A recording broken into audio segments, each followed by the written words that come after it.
So, Borderlands 1 Remastered came out today, and I spent most of my time while playing it searching for the 6 new legendary guns in the game. Before I go over all of the new guns, I'll show you how you can easily get them.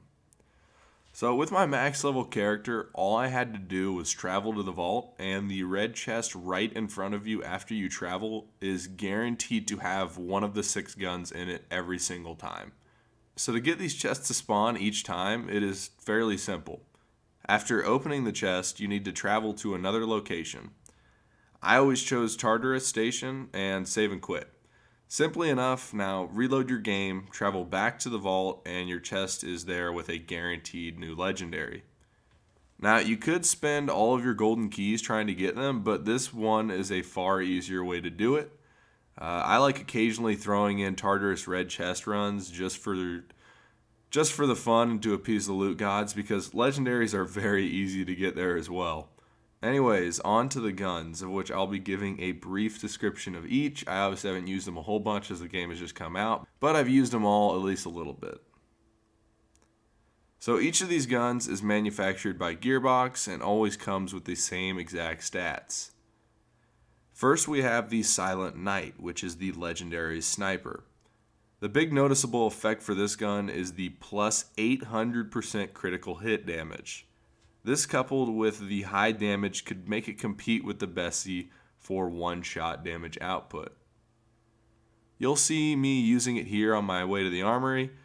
I personally didn't find it that great to use, but it has great potential, especially if you are hitting each shot as a crit.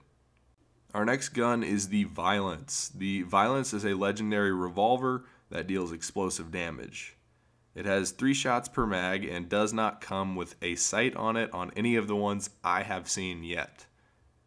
This gun has not been my favorite so far. It does okay damage, but nothing to rave about. Granted, I was using Lilith, so it may be better on Brick or possibly Mordecai. Side note, when trying this gun out, Dusty said that with Gunslinger Morty, it doesn't seem to allow ammo regeneration, so that could be a giant problem.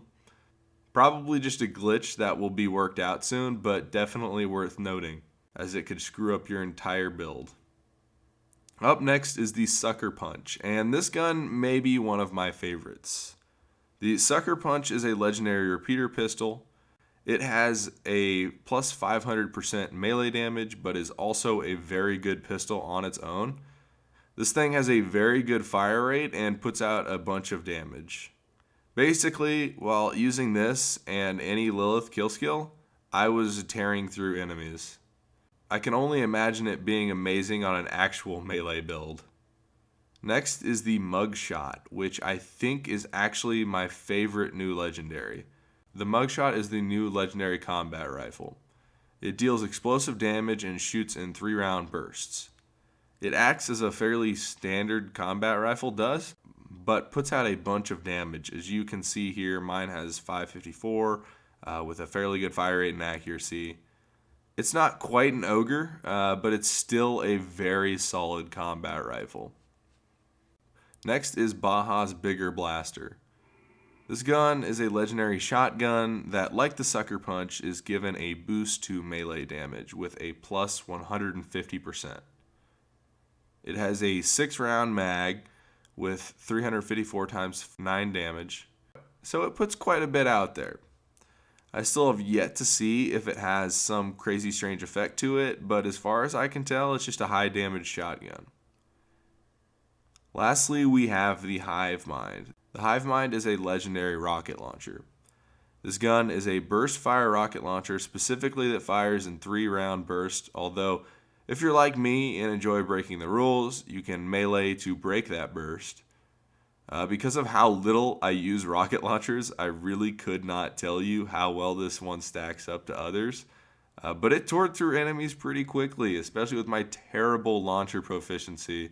So take with that what you will. So that wraps up all these guns. Hopefully we'll see Gearbox add more, although I doubt that will happen.